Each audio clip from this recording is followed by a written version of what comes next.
স্বাগতম সবাইকে। আজকে সিভিল টকের পডকাস্টে এমন একজন অতিথি উপস্থিত আছেন যিনি বলিউড, টলিউড, হলিউড এবং সব জায়গায় গান গেয়ে বিশ্ব রেকর্ড করেছে এবং যিনি গিনিস অফ ওয়ার্ল্ড রেকর্ডে নিজের নাম লিখেছেন। আজকে আমাদের মাঝে উপস্থিত শ্রীযুক্ত প্রতুল আইন মহোদয়। নমস্কার। তো মিস্টার প্রতুল আইন, আপনি কি কখনো ভেবেছেন যে সিভিল টকের পডকাস্টে আপনি আসতে পারবেন? প্রথমে তো আমার প্রিয় দর্শককে নমস্কার, এবং আমি নিজেকে খুব ধন্য মনে করছি যে আপনার ব্রডকাস্টে আসার জন্য। আপনি যে পরিমাণে স্ট্রাগল করছেন আপনার চ্যানেলটা নিয়ে, আশা করি যে হ্যাঁ, হয়ে যাবে কিছু না কিছু একদিনের মধ্যে। আমাদের প্রিয় দর্শক আপনাকে সাপোর্ট করবেই। ছোটবেলায় আপনি কি হতে চেয়েছিলেন, সিঙ্গার নাকি অন্য কিছু? সত্যি বলতে ছোটবেলায় আমি প্রতিদিন নতুন নতুন স্বপ্ন দেখতাম। কোনো একদিন প্লাম্বার, কোনো একদিন ডাক্তার, কোনো একদিন অ্যাস্ট্রোনট, কোনো একদিন জনি সিং, কোনো একদিন মনমোহন সিং। আহ, কিন্তু শেষ পর্যন্ত হতে হয়েছিল আমাকে সিঙ্গারই। কিন্তু আজও সেই জনি সিংকে দেখে আমার পুরনো স্বপ্নের কথা মনে পড়ে যায়। আপনার প্রথম স্টেজ পারফরমেন্সের কথা মনে আছে? কি অনুভব ছিল আপনার? খুব ওভার কনফিডেন্সে ছিলাম আমি, এবং গান শুরু হতেই হাজার হাজার দর্শকরা খুশি হয়ে আমাকে পচা ডিম দিয়ে উৎসাহিত করছিল। কিভাবে ভুলে যাই সেই অনুভূতিগুলি। আজও যখন দেখি কলকাতার টিএমসি নেতাকে ছুঁড়ে পচা ডিম ছুঁড়ে, তখন আমার সেই স্টেজ পারফরমেন্সের কথা মনে পড়ে যায়।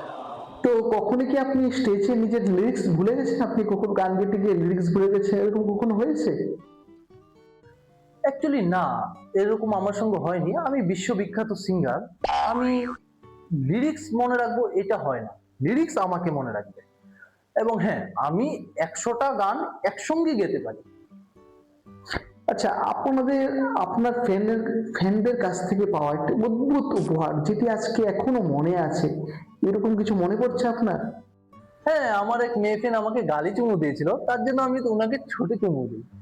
আহ, তখন সব ফ্রেন্ডরা আমাকে চুমু দিতে ছুটে আসে এবং ঝগড়া শুরু করে দিয়েছিল। সেদিন ওদের আদরে ও ভালোবাসায় আমাকে 15 দিন হাসপাতালে থাকতে হয়েছিল, এবং মাথাতে পুরো 10টা সিলি লেগেছিল। আজও সেই চুমুর কথা হঠাৎ মনে পড়লে আমার হৃদস্পন্দন বেড়ে যায়।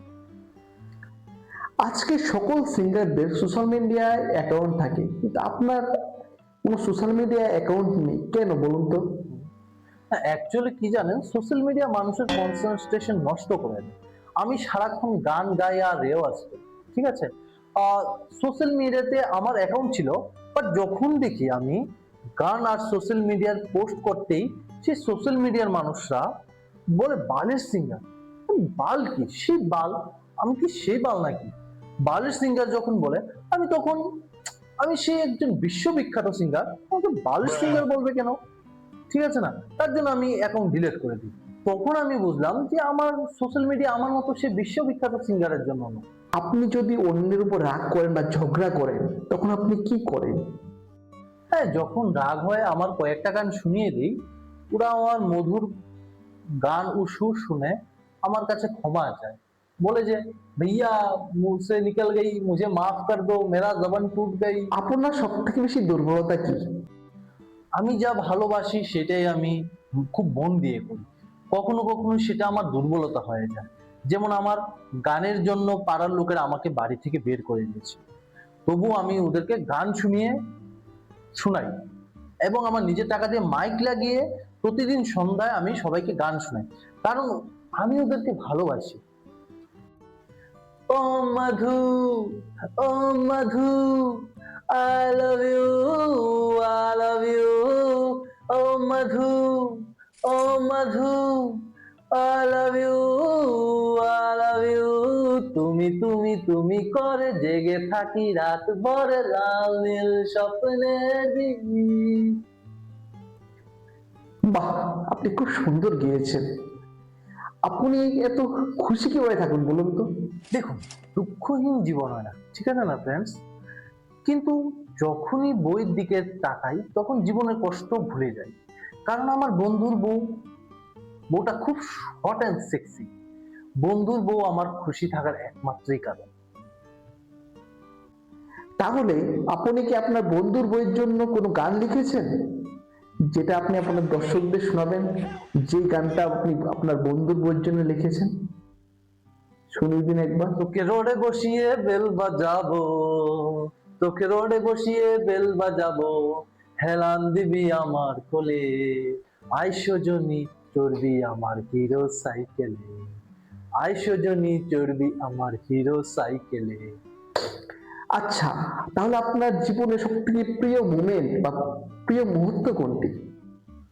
প্রথম মোমেন্ট হলো যেদিন আমি আমার বন্ধুর বউয়ের সঙ্গে ফষ্টি নষ্টি করেছিলাম সেদিন। আর দ্বিতীয় মোমেন্ট হলো যেদিন আমি অস্কার জিতেছিলাম। আপনি কন্টিনিউয়াসলি জীবনে 7বার অস্কার জিতেছেন, তাহলে এখন নতুন প্রজন্মের যে শিল্পীগুলো আছে এদেরকে কি পরামর্শ দেবেন অস্কার জেতার জন্য? অ্যাকচুয়ালি আমার বন্ধুর ছেলের নাম হয়েছে অস্কার। অস্কার জিততে হলে যখন আমার বন্ধু বাড়িতে থাকবে না তখন এই গানটি গেতে হবে। मेरे सामने वाली खिड़की में एक चांद का टुकड़ा रहता है, मेरे सामने वाली खिड़की में एक चांद का टुकड़ा रहता है, अफसोस है कि वो हमसे अब उखड़ा उखड़ा रहता है। তাহলে আপনার কি মনে হয় জীবনের সব থেকে বড় সম্পদ কি? বন্ধুর বউ?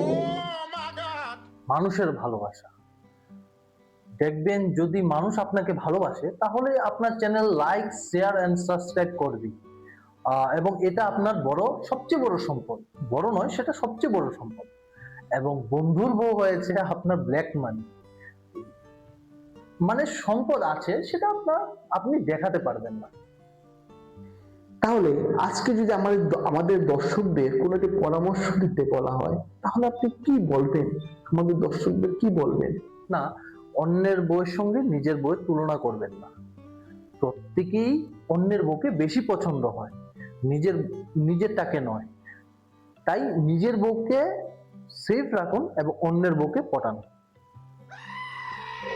অসংখ্য ধন্যবাদ আপনাকে, আজকের আড্ডা এবং কথা খুব দারুণ ছিল। তো আমাদের দর্শকদের জন্য আপনি শেষ কিছু বলতে চান? যারা এতক্ষণ আমাদের ভিডিও দেখেছেন তাদের অসংখ্য ধন্যবাদ জানাই। হাসুন, খুব হাসুন, আপনিও হাসুন, অন্যদেরকেও হাসান, এবং নিজের স্বপ্নের পিছনে লেগে থাকুন কন্টিনিউয়াস। আমার গান শুনে যদি কোনো সুন্দরী মেয়ে আমার প্রেমে যদি পড়ে যায় তাহলে বুঝবো আমি সফল হয়ে গেছি। তাহলে আজকের ভিডিও এখানেই শেষ করছি। সকল দর্শককে অনুরোধ করব আমাদের ভিডিওটি লাইক শেয়ার সাবস্ক্রাইব সবাই করবেন, এবং পরবর্তী ভিডিওতে দেখা হবে নতুন কোনো অতিথি, নতুন কোনো টপিক এবং নতুন কোনো ভালোবাসার জিনিস নিয়ে আপনাদের মাঝে আসবো। অসংখ্য ধন্যবাদ, সবাই ভালো থাকবেন এবং আমাদেরকে এভাবেই সাপোর্ট করবেন। নমস্কার।